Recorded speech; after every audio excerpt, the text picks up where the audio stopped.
Welcome to Restless Killers and Mysteries with Roger Heilig. For those of you tuning in for the first time, I'm Roger Heilig, your guide through the shadowy corners of history, where the eerie and enigmatic dwell. Our show is proudly sponsored by Beyond the Grassy Knoll, How JFK's Death Changed American Society Forever by A.M. Wolfe. You can find it on Amazon and Audible. Trust me, it's a gripping read that'll change the way you look at one of America's most infamous events. But today, we're embarking on a journey that takes us even further back in time, to a mystery that's left historians scratching their heads for centuries. Picture this, it's the late 16th century, and the New World is ripe with opportunity, danger, and secrets waiting to be uncovered. In the midst of this untamed frontier, 115 English settlers vanish without a trace from a place known as Roanoke Island. Cue the eerie twilight music. And at the heart of this enigma is a little girl named Virginia Dare, the first English child born in America, whose fate has inspired legends, theories, and a whole lot of head-scratching. Today, we'll delve deep into the story of the lost colony of Roanoke and uncover what we know and don't know about its disappearance. Was it assimilation with the local tribes, a deadly epidemic, or something even more sinister? Settle in, folks. Make sure your doors are locked and the lights are dimmed, because we're about to explore a true American mystery that's 8 parts chilling and 2 parts, huh? I never heard that before. Alright, before we get to the bone-chilling details, let's take a moment to appreciate the intricate tapestry of events that led us to this peculiar mystery. So, grab your favorite beverage, coffee, tea, perhaps something stronger if you're so inclined, and let's set the scene for our tale that's stranger than fiction. Alright folks, let's transport ourselves back to the year 1587. Imagine it, the echo of waves crashing against the shore, the salty tang of the Atlantic filling your lungs, and the dense, untamed wilderness of North America stretching out before you. This is the untouched land where our story begins. A group of 115 English settlers led by John White had just landed on Roanoke Island, a sliver of land nestled off the coast of what is now North Carolina. Picture it. The settlers, full of hopes and dreams, stepping off their ships and onto this mysterious new world. They weren't just adventurers, they were looking to start a new life, a fresh beginning. But as we know, things didn't go exactly as planned. John White, their fearless leader, was an artist by trade and a pioneer by necessity. He was commissioned by Sir Walter Raleigh, who had received a charter from Queen Elizabeth I to establish a permanent English settlement in North America. Raleigh had already attempted other expeditions, but this one, led by White, was significant. These settlers didn't come to trade or explore, they came to colonize.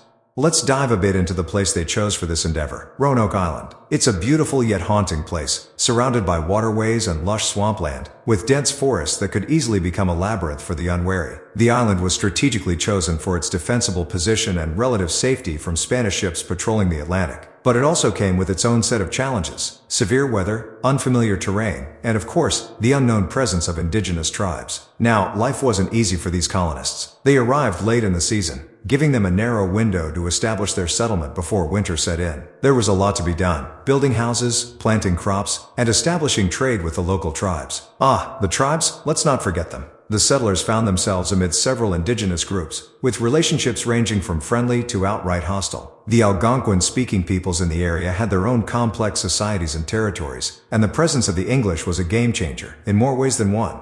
One of the earliest mishaps happened almost immediately. Shortly after their arrival, they discovered the bones of a previous garrison that had been left behind from an earlier expedition. This grim discovery set the tone for many of the settlers, who now realized that survival here wouldn't be handed to them on a silver platter. Yet despite these early tensions and ominous signs, the settlers pushed forward. They built a fort, constructed their modest homes, and even started families. And among these early settlers was Eleanor Dare, daughter of John White, who gave birth to Virginia Dare, the first English child born in the Americas. This birth was seen as a good omen at the time, although it ultimately became one of the most haunting aspects of the Roanoke mystery. As summer turned to fall, the settlers faced dwindling supplies. John White, eager to support his colony, decided to sail back to England for fresh supplies and reinforcements, leaving behind his daughter, granddaughter, and the rest of the settlers. This was no easy journey. It was fraught with danger and unforeseen delays, including a little hiccup known as the Anglo-Spanish War. Let's just say, getting back to Roanoke took a lot longer than anyone had hoped. And this, dear listeners, is where our scene is set. We've got a fledgling colony, a group of hopeful yet anxious settlers, and a wilderness full of promise and peril. John White would eventually return, but what he discovered when he got back is something we'll delve into shortly. For now, let's take a moment to imagine the formidable spirit carried by those settlers, standing on the precipice of the unknown, holding on to hope as tight as they could. By setting this scene, we start to grasp the gravity of the situation. The stakes were high, the challenge is monumental, but the spirit of human endeavor, that unyielding quest to push boundaries and explore new horizons, was alive and well. Stay with me, friends, because up next we're going to dive into the life of Virginia Dare, a symbol of both hope and mystery in this lost colony saga. Picture this, a tiny island off the coast of present-day North Carolina. It's August 18, 1587. The sun is shining down, the Atlantic breeze is gentle, and amidst the struggle of establishing a new colony, a precious moment of joy occurs. Virginia Dare is born, the first English child in the New World, and arguably, one of America's earliest unsolved mysteries begins. Virginia Dare, a name that sends shivers down the spine of scholars and daydreamers alike. Born to Eleanor and Ananias Dare, Virginia was the granddaughter of John White, the governor of the Roanoke Colony. Her birth wasn't just a family affair, it was a monumental event, prophesied with hope and heralded as a beacon for future settlers. In many ways, Virginia's birth symbolized the potential for a bountiful and successful English settlement in the New World. But beyond the momentous occasion, who was this infant who would become a pivotal figure in American folklore? Let's talk about her significance. Her birth was more than the arrival of a newborn. It was a statement. It implied permanence, like planting an English oak sapling in the fertile ground of opportunity. Virginia Dare was no mere child, but rather a living embodiment of England's aspirations. The settlers, while grappling with the harsh realities of colonization, could see in Virginia a future, a lineage, deeply rooted in this unfamiliar yet promising land. Her life, though fleeting and untold, captured the imagination of storytellers and poets for centuries. Despite the fact that no drawings or portraits of Virginia exist, she has been depicted through various lenses. For some, she represents the bridge between the old world and the new, a symbol of new beginnings. For others, she is the tragic princess of a lost world, her story a reminder of human frailty against the forces of nature and fate. Virginia Dare's legacy is interwoven with the mystery of Roanoke. Legends sprung up like wildflowers after a spring rain, each one trying to unearth the truth about what happened to the young girl and her fellow colonists. One prominent legend, perhaps more fanciful than factual, suggests that Virginia grew up assimilated among the native tribes. According to this lore, she became the iconic White Doe, a maiden turned into a deer by a sorcerer's curse, later to be pierced by an arrow. Another tale weaves a narrative of her growing into womanhood, becoming a chieftain's bride, and leaving behind descendants whose lineage may still course through the veins of modern Native American tribes. Romanticized? Definitely. Possible? Well, given the scant historical records, your guess is as good as mine. Let's not forget the lasting impact Virginia has had on popular culture. There's even a winery named after her, and countless literary references that attempt to reimagine her life's path. She's a muse, inspiring everything from children's tales to historical fiction. And beyond the legends, there's an aura of melancholy that surrounds her name. She embodies the duality of hope and tragedy, a bone-chilling reminder that the past, much like Roanoke settlement, can vanish into thin air, leaving behind more questions than answers. She also evokes a wistful curiosity, teasing us with what could have been and may yet still be discovered by relentless historians and archaeologists. But why does Virginia Dare continue to captivate us centuries later? Perhaps it's because she serves as a connection to a time when America was an uncharted tapestry, a whisper of potential in a world of unknowns. Or because her story is the epitome of enigma, a puzzle that extends beyond the crumbling walls of Roanoke to lodge itself into our collective consciousness. In the end, Virginia Dare's legacy is one of endless fascination. She asks us to imagine, to explore, and to probe the very mysteries that make human history so profoundly compelling. In every stone unturned and every ancient artifact uncovered, there's a sliver of hope that one day, we might finally learn the fate of the first English child born in America. Stay tuned, because the plot only thickens as we delve further into the enigma of the lost colony and its cryptic fate. Does the mystery get solved, or do we just add more layers to its myth? Who knows? But I promise you, it will be an intriguing journey. So, let's dive into the heart of today's mystery, the perplexing disappearance of the Roanoke Colony. Picture this, it's 1587, and John White has just left the settlers to return to England for supplies. Promising to be back within 3 months, his departure was meant to be a brief hiatus. But, thanks to a series of oh-so-inconvenient events like the Anglo-Spanish War, White didn't make it back until 1590. When he did return, he found something entirely unexpected. The colony had vanished without a trace. Imagine coming back home to find your house empty. Not even a note left on the fridge. That's basically what White walked into. Well, not entirely without clues. There was a cryptic message carved into a post. The word Croatoan. But wait, let's back up for a second. What do we know about the final days of the settlers' occupation? Before John White's departure, there were already tensions and hardships. Settlers struggled with food shortages, strained relations with Native American tribes, and the encroaching feeling of isolation. White's own granddaughter, Virginia Dare, was only weeks old when he left. But the hopeful plan was to secure more resources and return to a thriving colony. However, upon White's delayed return, there were no cheering crowds, no family reunion hugs. Instead, the houses were dismantled, not destroyed, a detail that suggested a planned departure rather than a sudden attack or catastrophe. And that brings us back to Croatoan, a name linked to a nearby island and its native tribe. Was this a message indicating the settlers had moved there? White, understandably both frantic and hopeful, planned to head to Croatoan Island immediately. Unfortunately, a storm prevented this, and he was forced to return to England without any answers, leaving the mystery sealed for centuries. What makes this disappearance even more intriguing are the scant records of interactions with the local tribes before White's return. The settlers were initially in contact with two main tribes, the friendly Croatoan and the somewhat less friendly Socotan. Relations swung from cordial to tense, likely influenced by the settlers' desperation. Some sources suggest that the settlers might have sought refuge with the Croatoan tribe, potentially integrating into their community. Yet, without concrete evidence, this remains speculative. Another layer of intrigue lies in the strange lack of physical evidence. Besides the Croatoan carving, there were no signs of a struggle or hurried exit. The settlers seemingly left in an organized manner, which intensifies the enigma. Were they simply absorbed into the indigenous population, or did something more sinister occur? To add fuel to the speculative fire, there were reports from later settlers who claimed to see European-looking individuals amongst the Native American tribes, suggesting intermixture. Subsequent searches and expeditions came up short. No definitive remains or settlements were discovered that could conclusively say, "Here lies the lost colony."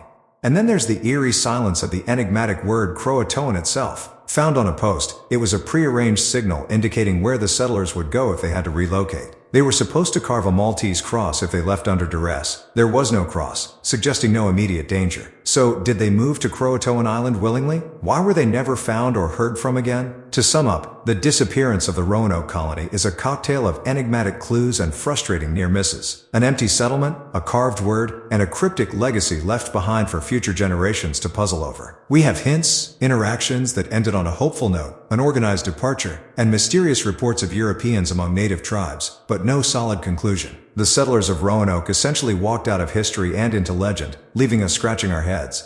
So, what do you think? Was it a peaceful integration with local tribes, or did something far more ominous occur? As always, the truth might be stranger than we could ever imagine. Stay tuned as we unravel more mysteries here on Restless Killers and Mysteries with Roger Heilig.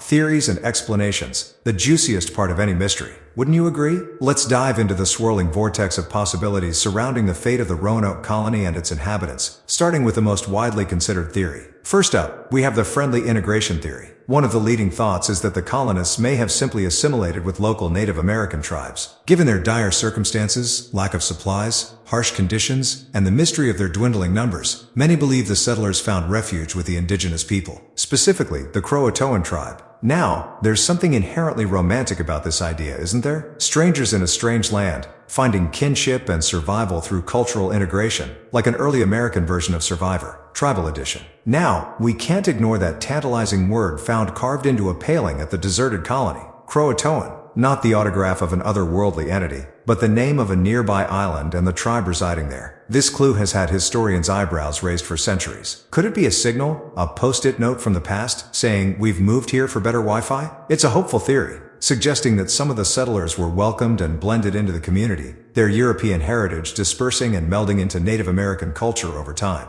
But then, the curious among us might think, if the colonists integrated peacefully, wouldn't there be more concrete evidence? Oral histories, artifacts, anything more definitive than a single-etched word? Fair point? Swipe right on more sinister possibilities. Welcome to the dark side, the hostile attack theory. Another plausible explanation is that the colonists met a more unfortunate fate at the hands of hostile tribes. You see, relocating thousands of miles across the ocean on a leap of faith tends to ruffle a few feathers, and not just metaphorically. Conflicts between English settlers and native tribes were not uncommon. It's possible that the local tribes were less than hospitable to these uninvited guests, leading to their untimely demise. Imagine stumbling into someone's backyard unannounced and setting up camp. Stuff's bound to go down, right? Then, there's the Spanish attack theory. Remember, the late 16th century was a time of high tension between English and Spanish forces. Rumor has it that the Spanish, who were established in Florida and had keen eyes on these English encroachments, may have decided to nip the Roanoke experiment in the bud. Erasing these settlers would serve both as a deft political move and a brutal warning. Just envision a swashbuckling drama where the Spanish Armada sends an undercover strike force to dismantle this audacious English outpost. Plot twist, they leave no trace, not even a bada bludya, ringing through the trees? Chilling, isn't it? And then there's the fantastically eerie, and the fans of the weird will love this one. Alien abduction theory. Aliens. Yes, before you scoff, let's indulge our inner Agent Mulder. Some suggest that extraterrestrial beings might have taken a peculiar interest in our brave settlers, swooping in with their UFOs, leaving behind a ghost colony and scratching Croatoan into the wood just to mess with future historians. Far-fetched? Definitely, but aren't the best mysteries those that leave space for a bit of whimsy and wonder? Finally, we have the starvation and dispersal theory. Simple, mundane, yet utterly plausible. Facing critical food shortages, the settlers could have split into smaller groups, scattering into the wilderness in desperate attempts to find sustenance. They may have moved inland, amalgamating with different tribes or perishing in isolated pockets, leaving behind no large collective trace for modern archaeologists to stumble upon. It's an image that's stark and sobering. Pioneers, led by hope, fragmented by adversity, swallowed by the vast unknown. Whichever way your curiosity tilts, it's essential to remember that the Roanoke mystery is a real-life enigma, tantalizing not just detectives and scholars, but dreamers and storytellers too. Each theory contributes a piece to the enigmatic puzzle, inviting us to ponder just what happened to those brave souls on the edge of the New World. Modern research has brought us closer than ever to uncovering the truth behind the lost Roanoke colony. One of the most compelling approaches we've taken involves the field of archaeology. Picture a team of archaeologists, shovels in hand, sifting through layers of history to unearth clues from over 4 centuries ago. Indeed, recent digs on Hatteras Island, formerly known as Croatoan Island, have revealed a handful of intriguing artifacts. These include bits of European pottery and tools that suggest some of the Roanoke settlers may have indeed integrated with the Croatoan tribe. One of the intriguing findings was a small piece of slate that could be used for writing, coupled with a 16th century English-style lace aglet, those little metal tips from the ends of shoelaces. These artifacts seem to whisper a tale of coexistence, or at least an attempt by the settlers to forge a new life amidst the native population. But wait, there's more. Archaeologists have also discovered remnants on the mainland, at a site known as Site X, located on the Albemarle Sound, about 50 miles west of Roanoke Island. This includes shards of pottery that date back to the same period as the lost colony. Could some members have traveled inland in search of a safer or more sustainable environment? The evidence suggests that they might have, fragmenting into smaller groups and blending into the local tribes. Then there's the application of modern science, like DNA testing. Researchers have looked into the genetic makeup of Native American tribes in the area, attempting to find any ancestral links to the Roanoke settlers. DNA studies have revealed mixed results, with some findings of European ancestry in local populations, but these results are still far from conclusive. The genetic data is like a puzzle with many pieces still missing or wrongly connected. And let's not forget the wonders of technology. Satellite imagery and ground-penetrating radar have allowed researchers to map areas of interest without disrupting the environment. These tools have led to exciting leads, such as signs of fort structures and large-scale human activity patterns that were previously missed during traditional excavations. But with every answer unearthed, new questions arise. Why was the word Croatoan the only clue left behind, etched into a wooden post? If the settlers did integrate with the Croatoan tribe or other local communities, why is there so little documentation or oral history regarding their fate? These modern methods have also rekindled old debates. For instance, there's the theory that the starving settlers turned to desperate measures, potentially falling victim to intertribal conflicts or even becoming targets of Spanish forces patrolling the seas at that time. The unanswered questions continue to mystify and captivate those who delve into this historical enigma. What happened during John White's 3-year absence that prompted the entire colony to vanish without a trace? Were there any other hidden messages or clues that slipped through the cracks of history? More recently, a comprehensive project known as the Lost Colony DNA Project launched, aiming to gather extensive genetic data from individuals around the world who might be descended from the lost colonists. While this large-scale genetic sleuthing adds another layer of complexity to the mystery, it also holds the promise of rewriting history by finally linking the strands of past and present. Despite our technological strides and intellectual resources, the true fate of the Roanoke settlers continues to evade us. It's a story that makes us ponder the deeper aspects of human quest and survival, a historical puzzle wrapped in a riddle, swathed in the mists of time. So, as we ponder the findings and embrace the speculation, one thing remains certain. There's a reason why the lost colony of Roanoke endures in our cultural imagination. It offers us a mirror, reflecting our own ceaseless search for understanding and the tantalizing allure of the unknown. As the mysteries persist and theories evolve, the story of the lost colony stands as a testament to our relentless curiosity. The kind of intrigue that spans centuries, inviting each new generation to take up the quest for answers. Alright folks, that's the tale of the Roanoke Colony. What a ride, right? We've set the stage back in 1587 when a brave group of English settlers, led by John White, established their new home on Roanoke Island. We learned about the birth of Virginia Dare, the first English child born in America, and how her story has intrigued the imagination of many throughout history. Then we plunged into the eerie disappearance of the entire colony. The settlers left behind only a cryptic message carved into a tree, Croatoan. It's one of history's greatest cliffhangers, no doubt about that. From last interactions with the settlers to white-knuckled speculation, we delved into every chilling detail. And oh, the theories. Whether it was integration with friendly tribes, starvation, a doomed relationship with the English crown, or perhaps something altogether more sinister, each theory added another layer to this centuries-old enigma. Thanks for joining me on Restless Killers and Mysteries with Roger Heilig. If you enjoyed this episode, do share it with a friend and leave a review. Until next time, keep those lanterns lit. It's a dark world out there.